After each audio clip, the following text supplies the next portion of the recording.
నాయకులకు వేదికగా ఉన్నటువంటి పెద్దలందరికీ కూడా ధన్యవాదాలు తెలియజేసుకుంటూ 30 ఏళ్ళు బాధ్యతను తీసుకొచ్చి ఇలా కళాకారులందరినీ నెత్తిన పెట్టి ఇక నుంచి మీకు నేనున్నా మీరు ముందు తీసుకోవాలని చెప్పేసి మనకు భరోసానిచ్చి మన వెన్నంటి నడిపిస్తున్నటువంటి మందకృష్ణ గారికి నా హృదయపూర్వక పాదాభివందనాలు చేసుకుంటున్నాను. నేను పాట కూడా ఎక్కువ మాట్లాడినా ఒక పల్లవ పాట పెడతా.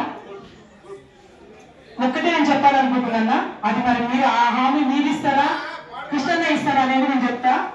ఎందుకంటే అన్నా నేను ఇక్కడికి ధైర్యంగా రావడానికి ఏంటంటే నాకు ఉద్యోగం ఉండేది సారథుల కళాకారులలో.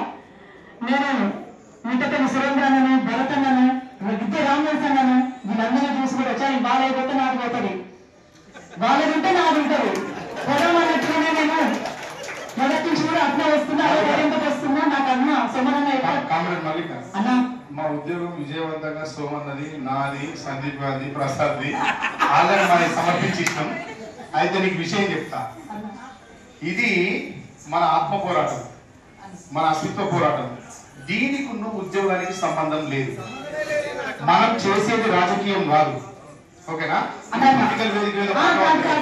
అయితే నేను మొన్న అక్కడ మన ప్రెస్ క్లబ్ లో మన మీటింగ్ సమావేశం పెట్టుకున్నప్పుడు నేను ఇంటికి చేరుకోక ముందుకే నాకు ఫోన్ కాల్ వచ్చిందన్న, నువ్వు ఎందుకు ముందర కూర్చుంటున్నావు, ఎందుకు ముందర ఉంటున్నావు, నువ్వు బోరాని ఉద్యోగాలు పోతాయి అని అంటే నేను అన్నకు మరీ చెప్పిన, అన్న మేము ఏ సీఎం గారిని తిట్టట్లేము, ఏ ప్రభుత్వాన్ని తిట్టట్లేము, ఏ పార్టీ వాళ్ళని తిట్టట్లేము. మాకున్నటువంటి హక్కులు మాకు కావాలి, మా జాతి కోసం మేము కొట్లాడుతున్నాము అని నేను తనతోటి నాకు తెలిసిన రీతిలో నేను చెప్పినా కూడా తను అదే వాదించి సరే నేను దండం పెడితే చూద్దాం అనుకుంటా పెట్టేసినగా. నేను ఎందుకంటున్నట్టు చాలా మంది కళాకారులు రావట్లేరన్నా, మీరు ఈ ధైర్యంతో తెగించి ముందుకు వచ్చినందుకు నిజంగా మీకు నేను శిరస్సు నుంచి నమస్కరిస్తున్నా. ఎందుకంటే మీకు ఉద్యోగం ఉందా లేదని పక్కన పెడితే మీలాగా నాకు కూడా అయితే నేను కూడా మీరు చెప్పినట్టే నేను కూడా పడతాను. మీ తోటి తప్పకుండా పట్టుతాను నేను చెప్తున్నాను, నాకు ఉద్యోగం అనట్లేదు. ఓకే, ఇప్పటి నుంచి కళాకారులందరూ కూడా ఖచ్చితంగా పైసలు గిట్లని ఆశించొద్దు. మన జాతి మీటింగ్ కాబట్టి అక్క డబ్బులు మీ అందరూ చెప్తున్నాం. మన నల్గొండ అధికారులు కూడా చెప్తారు పైసలు అవుతారని. ఇక్కడ పైసలు ఎవరికి రావు, ఇంటి ఎవరికి ఇవ్వరు. మన కోసం మన బిడ్డల కోసం మనం కొట్లాడాలి, ఎక్కడికంటే అక్కడికి పోవాలి. తెలంగాణ ఉద్యమంలో చెమ్మున ఎగిరి దూకి 3-4 రోజులు ఇచ్చిన కట్టిన బోచు గుడిపలేరు. ఈ ఉద్యమాలు కూడా మనం అట్లే ఉండాలి. మీరందరూ రావాలని కోరుకుంటున్నా, మీరందరూ వస్తారని అనుకుంటున్నా. జై మాదిగా, జై మందకృష్ణ మాదిగన్న,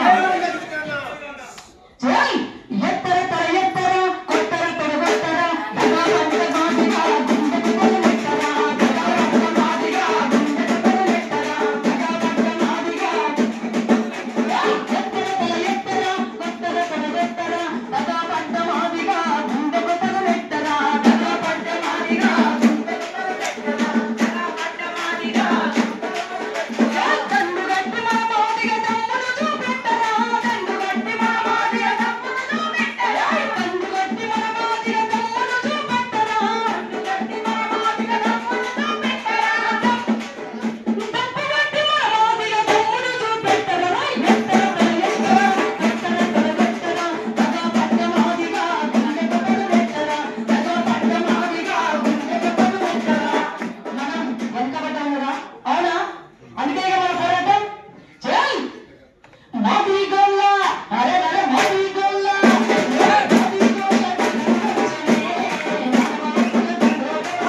ఇచ్చినటువంటి పెద్దలకి సోమన్న గారికి మరొక ధన్యవాదాలు తెలియజేసుకుంటూ థ్యాంక్ యూ అన్న. పుల్లారావు గారు